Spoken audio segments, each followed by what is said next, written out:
is going on, YouTube? What is going on, Kansas City? And what is going on, everybody? And welcome to the Beat of KC. Ladies and gentlemen, we had some tremendous football in week 5. We really did. Some games that kind of went probably a little bit different than most anticipated. We're also going to be talking about the upcoming games in week 6. Ladies and gentlemen, we are already getting to week 6. That's incredible. Bye weeks are approaching. And it's just, the season just feels like it's going quick. I wish it would just slow down just a little bit. I absolutely enjoy football, like so many of you guys do as well. We're really going to dive in. We're going to talk about week 5. We're starting to see some teams separate themselves. Some that I would consider very, very good playoff contenders, and some that are kind of starting to fall off and already in prep mode for the next year. So we're really going to talk about that. And then we're going to jump into week 6 as well, talk about the up and coming matchups for this weekend. Before we do all that, I ask that you guys smash that subscribe button, smash that like button, comment down below. Let me know how your teams are doing. Are your teams those ones that are fighting for the playoffs, look really solid, have great depth, injuries are at a minimum, hopefully, and you're really kind of staging yourself for the playoffs? Or are you guys already looking to where you're going to be drafting next year and looking at who's available in the draft? I know how that goes, guys. So I really do appreciate it. Comment down below. Let me know what you guys are doing. Also, let me know how your fantasy football teams are doing. I have a few that I'm doing really, really good in. And then there's just this one that I'm just kind of blows my mind at how bad I'm doing. And I have a pretty tremendous team. So I really do appreciate all the support. Let's dive into this. My face will disappear. But before it does disappear, I did go 10-6 on this week in predictions. Man, guys, it was tough. It really was. I thought I had some great picks. I felt very confident. There's a few that I really did not expect to happen, and we'll talk about that. And then overall, I am 53-27. So you guys will see that pop up. Again, I'm 53-27 heading into week 6. So my face will disappear, and let's go ahead and we're going to jump into this. So week 5, the first game up was Thursday night. It was a tremendous football game, guys. Los Angeles Rams at Seattle. Unfortunately, Russell Wilson goes down with a finger injury. He's going to be out for a very extended period of time. Geno Smith steps up, though, and actually looked pretty solid. Although the Rams do end up beating Seattle 26-17. Matthew Stafford goes off for 365. Darrell Henderson Jr., 82 yards, and Robert Woods, not Cooper Kupp, goes for 150. So good to see Robert Woods getting the leadership board there as a receiver. I like to see that. I did pick the Los Angeles Rams, thank goodness, but I was definitely on edge because of Seattle being in their stadium. Seattle home field advantage to them is very similar to, Arrowhead as far as how loud it can get and really kind of like what to expect when you go in there. So a very tough environment. Los Angeles pulls it out. Now, this game I was excited to watch just because, you get that anticipation before the whole slate starts at around noon for me. For some, it's different time zone, but for me, it's noon. But this game started at like 8 o'clock in the morning because it was played in London. New York at Atlanta. It wasn't the greatest matchup, but it was football early in the morning to get us closer to the noon time for the whole slate of games. I picked New York in this. I thought there was a chance coming off of a win that they were going to be motivated, but that wasn't the case. And Atlanta actually looked okay. That Cordell Patterson has looked pretty solid for the Atlanta Falcons. Matt Ryan is consistent. He's Matty Ice. And Kyle Pitts, ladies and gentlemen, out of Florida. They call him a tight end, but goodness gracious, he's a receiver at heart. I tell you what, the Falcons do pull out a 27-20 win. Ryan throws for 342 yards. Cordell Patterson, 54 yards on the ground, and Kyle Pitts, 119. Just looked phenomenal. I did pick New York, like I said, so that was a loss for me. Green Bay at Cincinnati. This one went to overtime. And ladies and gentlemen, there were a lot of, field goals missed. It was just kind of a sloppy game towards the end. Cincinnati was in the driver's seat to win this football game, kind of relinquished it. Green Bay steps up, same thing. It just kept going back and forth. Finally, Mason Crosby hits the final field goal to win this football game, 25-22 in overtime. Aaron Rodgers throws for 344 yards. Aaron Jones rushes for 103, and Devontae Adams 206 receiving yards, ladies and gentlemen. 206. That is absolutely an incredible stat line right there. Luckily, I have him in fantasy football, but unfortunately, I did pick Green Bay. I get a W in this, but I really was pulling for Cincinnati. I want to see Cincinnati kind of turn their franchise around, and I think they're definitely doing that. I did pick Green Bay, so that was a W for me. Detroit at Minnesota. Minnesota does pull this one out. Detroit had it within the grasp. They kicked a late field goal, and what is absolutely crazy is Minnesota ends up getting the ball with like some seconds left, gets to the point where they can kick a field goal, and Greg Joseph absolutely boots one and wins them the football game. Afterwards, it was kind of an emotional press conference, and we'll see how Detroit comes out, but Kirk Cousins throws for 275. Alexander Mattison runs for 113. They are still missing their lead guy. It's Dalvin Cook. Justin Jefferson goes off for 124. You like to see that, Justin Jefferson for sure. Adam Thielen really, I don't think, had a whole lot of a role in this game. So Justin Jefferson steps up. Minnesota does pull it out. I do get the win. I did predict that they would definitely get the W. Next game up, I know I took a loss. I just don't have faith in Pittsburgh, but they do pull it out. Pittsburgh wins 27-19. Teddy Bridgewater throws for 288. Najee Harris gets off for 122. I love to see that. I liked him coming out of Alabama. Chase Claypool has to step up because, Juju Smith-Schuster goes down with it. It was a pretty kind of gruesome looking injury, at least how he was reacting to it. Nothing physically to see, at least from our standpoint as fans, but you could definitely tell he was in pain. And I wish him well for sure. He's going into a free agent year. But Chase Claypool steps up for 130.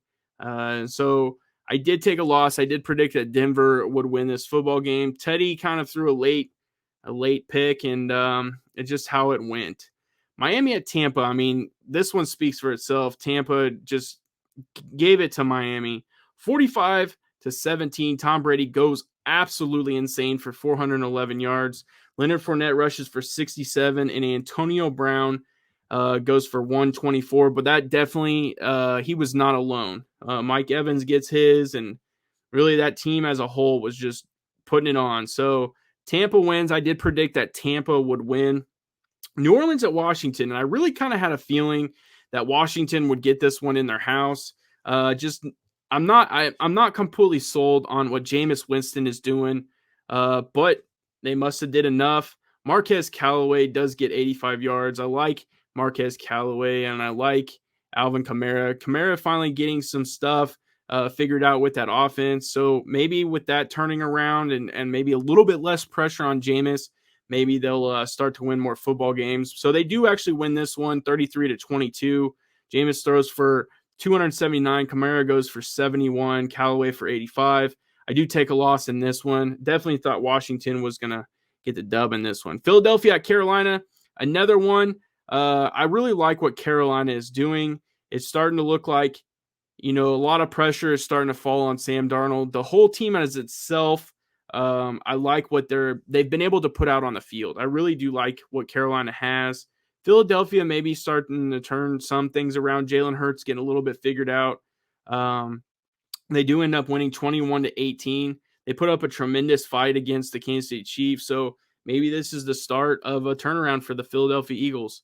Jalen Hurts does throw for 198. Chuba Hubbard goes off for 101. And Devonta Smith again for 77. I did not win this one. I predicted that the Panthers would win. Jacksonville at Tennessee. I think this game could have been a lot worse. 37-19 for Tennessee. Trevor Lawrence throws for 273. James Robinson, ladies and gentlemen, 149. Just tremendous. And Dan Arnold for 64, coming over from the Panthers to Jacksonville in that trade for Chris Henderson. Absolutely tremendous rushing performance from James Robinson to help at least ease some of Trevor Lawrence. But Derrick Henry is Derrick Henry. Ryan Tannehill still hasn't kind of peaked to the way we've been used to the last couple years. Hopefully hopefully he can figure out at least what his offense's style is going to be. I know there's a lot of pressure. AJ Brown's kind of been hurt. I know Julio's been out. So a lot of relying on Derrick Henry and what they got going there. So I did predict that Tennessee would win this one, so that's a W for me. New England at Houston, and this game was a lot closer than it probably should have been. But New England pulls it out 25-22. David Mills stepping up, going for 312. Damian Harris, 58, and Chris Moore, 109. There really isn't a whole lot to say about this game. Houston is kind of a bottom feeder, definitely a bottom feeder in the AFC South. New England probably should have done a little bit better, but it is what it is. They pull out a W. Now, this one to me was an upset. The way Las Vegas has been playing, but we're seeing what's going on there in Las Vegas. The coach steps away because of some issues with emails. That obviously has kind of been a problem for a little bit going into this game. Chicago does pull out the W 20-19, and that actually was in Vegas. Derek Carr throws for 206, really kind of struggled in this game. Khalil Herbert, my guy from Kansas, goes off for 75. David Montgomery is hurt, and I think Damian Wilson is actually kind of dealing with some stuff as well. So Khalil Herbert steps up for 75. And again, Hunter Renfrow, old reliable for the Las Vegas Raiders, gets 56 yards. Not a whole lot of passing, clearly, if he's the leader at 56. But Chicago does pull it out. I did miss on this one. I definitely had a feeling with it being in Vegas and having a lesser opponent kind of going against a third string back, in Chicago. I should have just, Justin Fields, ladies and gentlemen. I hope he continues to have progressions, and he's got Allen Robinson there. He's got some other pieces. So hopefully he can get that clicking, and it'd be nice to see Chicago start to turn it on. Cleveland at Los Angeles. This was a tremendous football game. I did predict this one right. Los Angeles does. They end up winning 47-42. Justin Herbert goes off 398. Nick Chubb rushes for 161 and Mike Williams 165.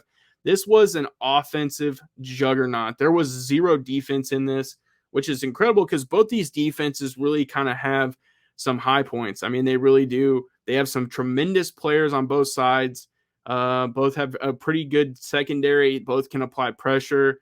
Myles Garrett, Joey Bosa. I mean, they have some good guys. I just could go on about this game for a while. But, Los Angeles does pull it out, and they're starting to separate themselves. Right now, they have the number one seed in the playoffs. I get that we're only going into week 6, but that's something that's kind of noticeable. And this team's playing pretty well. Keenan Allen's kind of still clicking with Justin Herbert. Austin Eckler is kind of having a pretty low-key, solid year. So I like what Los Angeles is doing, even though I'm a Chiefs fan. I think that eventually the Chiefs will figure it out and catch up to Los Angeles. But for Justin Herbert's sake and really their new coach, they're having a tremendous year. I do have to give them credit for that. Cleveland, again, it's going to come down to Baker, how he clicks with his guys, and just how they end up doing moving forward. But they still have a pretty good shot at winning the AFC North. Now, the next thing is Dallas and New York. And I predicted Dallas. Holy smokes. Talk about a bunch of injuries. It's like the whole Giants squad just went down at once. It just felt like that. Barkley rolls his ankle. Man, it was incredible. Daniel Jones gets a concussion. Kenny Golladay has to leave the game. It just was like one after another. Dallas does put it to him 44-20. 302 yards for Dak Prescott. Ezekiel Elliott rushes for 110. Tony Pollard is right there with Zeke. Kadarius Toney goes off for 189. I was a huge fan of Kadarius Toney coming out of Florida. I was hoping the Kansas City Chiefs would take him. We're starting to see his ability as a pass catcher. Really good receiver, I think. And I think you'll start to see him continuously pop up on these boards for this team. I did predict this one right. San Francisco at Arizona. This game was a lot lower scoring than I anticipated. I think Kyler kind of had an off game. Trey Lance does end up going down with an injury. He somehow ends up being the leading rusher, and DeAndre Hopkins goes off for the leadership board for receiving at 87 yards. That was more towards the end of the game. to try to win that football game. So they do pull it out 17-10. Arizona looks very dominant, ladies and gentlemen. Kind of what I was talking about in the beginning, how teams are starting to separate themselves. This team has not lost a game yet, and they have not clicked at a full I would say full cylinders. Like, you just haven't seen their full capabilities just quite yet. Heading into week 6, hopefully they will. We're going to break that down. Buffalo at Kansas City. Man, this one was a heartbreaker for me as a Kansas City Chiefs fan, but Buffalo is playing very, very good. Their defense is tremendous. Kansas City Chiefs have 4 turnovers yet again. The defense had some shining moments, but it's Josh Allen. And Josh Allen goes off for 315. Patrick Mahomes has to run for 61. Clyde Edwards-Helaire goes down, so Patrick had to kind of step up. Dawson Knox, 117. Does not do its justice for what Dan Sorensen could not cover. I do like Dawson Knox as a tight end. I think he's doing some tremendous things, leading all tight ends in touchdowns. Just a really good tight end for the Buffalo Bills, and they are the number 2 seed if the playoffs were to start today. So Buffalo is really kind of doing good this year. Josh Allen is in the MVP race, so there's a lot to talk about with Buffalo. I actually wrote an article on them being the best team in the NFL right now. Go check it out over at SIA Network. You really appreciate the support. Smash, put something in the comment section. Let me know you guys watched this video. And to wrap it out, Monday Night Football, Indianapolis at Baltimore. Indianapolis had this game in the bag and just let it slip away. Lamar Jackson throws for 442 yards, goes absolutely insane. He also rushed for 62. Mark Andrews for 147, but obviously Hollywood Brown was right there in receiving. Both of them scored multiple touchdowns. I mean, it was an incredible comeback, and Baltimore pulls it out 31-25. Unfortunately, that's just how football is. One team fights back. Indianapolis just so happens to be on the losing end. Now what we're going to do is we're going to switch over to week 6 and talk about who I picked to win this week. And we start off Thursday Night Football, Tampa Bay at Philadelphia. It's going to be in a rowdy Philly, Lincoln Financial Field. Tom Brady coming in. Anytime Tom Brady's going to be there, there's going to be a showing. Philadelphia looking to upset. I did pick Tampa Bay to win this. I do believe that this is going to be under 52.5. I just think that if Tampa gets up, they might choose some clock, and it'll depend on really the kind of how Philly approaches this. They're going to pass the football. They really don't run a whole lot, so I did pick Tampa Bay, and I picked the under of 52.5. Miami at Jacksonville, man, that's going to be in London. It's going to be another game that's at 8:30. It'll be nice to watch, but I really feel for London. I wish they would get a really good football game over there. Miami and Jacksonville is not that flashy. Jacoby Brissett is still the quarterback for the Miami Dolphins. Jacksonville is yet to figure it out. It's just going to be a rough game, but I understand that they just want to see football, and that's pretty cool over there. I did pick the Miami Dolphins. I did pick the under of 46.5. I just don't imagine that this is just a high-powered, high-scoring offensive game. I just don't believe that's going to happen, and that's why I picked Miami with the under of 46.5. Green Bay at Chicago. It's going to be in Soldier Field. Green Bay going there. It's going to be interesting. I actually did pick – where did this game go? It disappeared on my chart. I did pick Green Bay to win this game, though. I think Aaron Rodgers goes in there. He's had a tremendous connection with Devontae Adams. I think that'll continue. Aaron Jones looks to continue running the football. I just really think that Green Bay ends up winning this football game. And I could tell you that I picked the over and under, but it's not popping up on my chart, so I'll have to look at that. Cincinnati at Detroit. I really, really like what Cincinnati is doing. They almost beat the Green Bay Packers at home. This team could easily be 4-1 heading into a 5-1 opportunity, but they are 3-2 heading into a 4-2 opportunity. I did pick Cincinnati, even though it's Detroit and it's at home. I just think Cincinnati, even though we're not probably going to be able to hear Joe Burrow snap count because he got poked in the throat, I still think Cincinnati has such a tremendous connection with their wideouts. We're starting to see Joe Mixon at health. When he's healthy, he's being able to perform. So Cincinnati in this one for sure. Houston at Indianapolis. I picked Indy in this one. I think they rebound. They put on a tremendous performance. And just the way Houston's been kind of, starting to work themselves back in, I just don't think that they have all the weapons or the ability to stop what has kind of been going on in Indianapolis. Jonathan Taylor's looked tremendous. Carson Wentz actually looked pretty solid. They have some very good receivers, and the defense is still that defense. So Indianapolis in that one. Los Angeles at New York. New York is just have way too many injuries.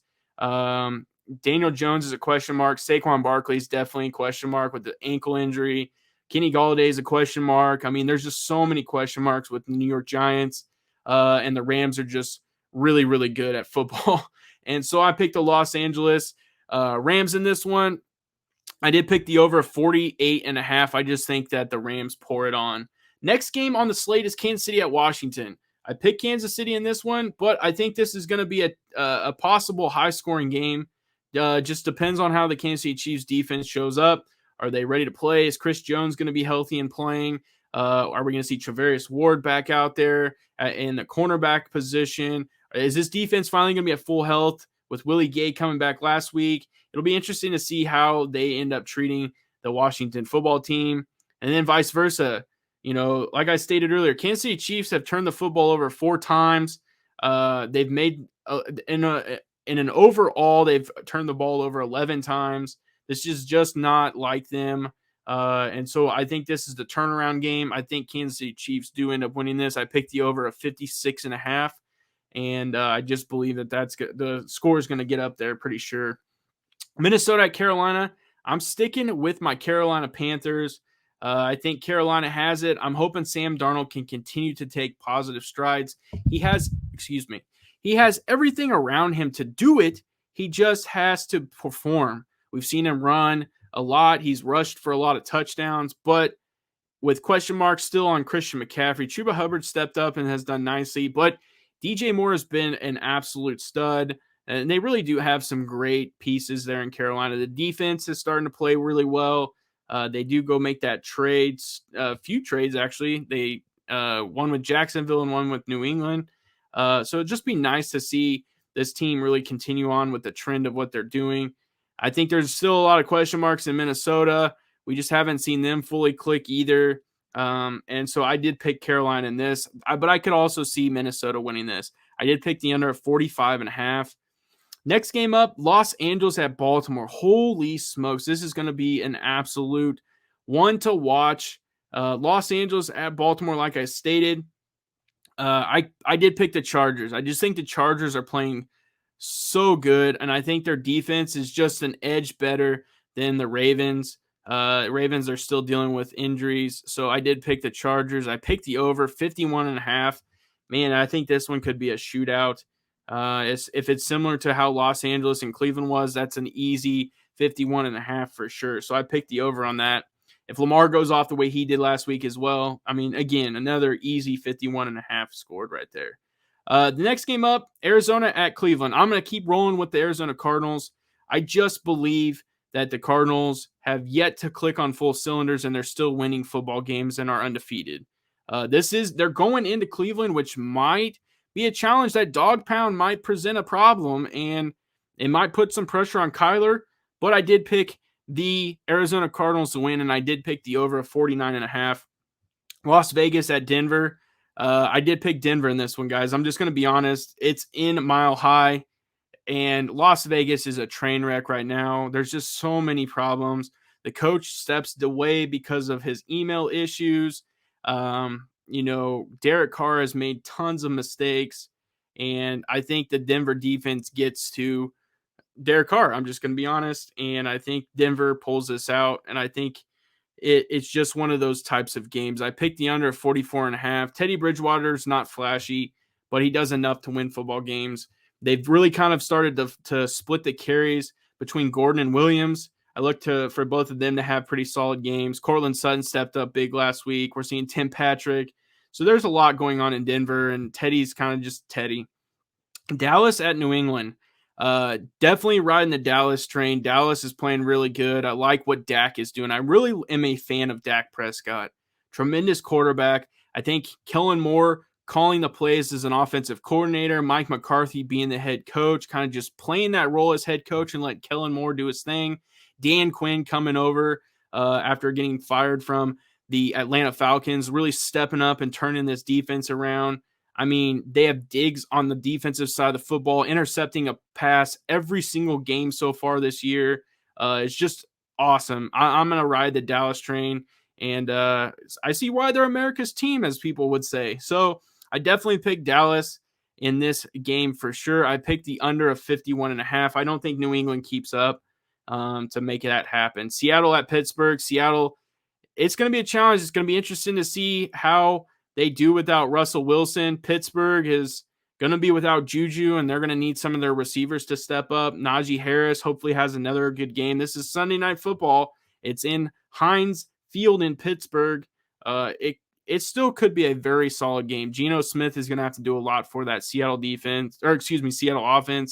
But the game of the week, guys, I really believe is Buffalo at Tennessee. Buffalo, man, they could pour on again another absolute stomping against the Tennessee Titans, but it'll be interesting to see how this Buffalo defense handles the run game of Derrick Henry. You know, Clyde Edwards-Helaire was doing okay. Patrick Mahomes was the leading rusher in this last week for 60-plus yards.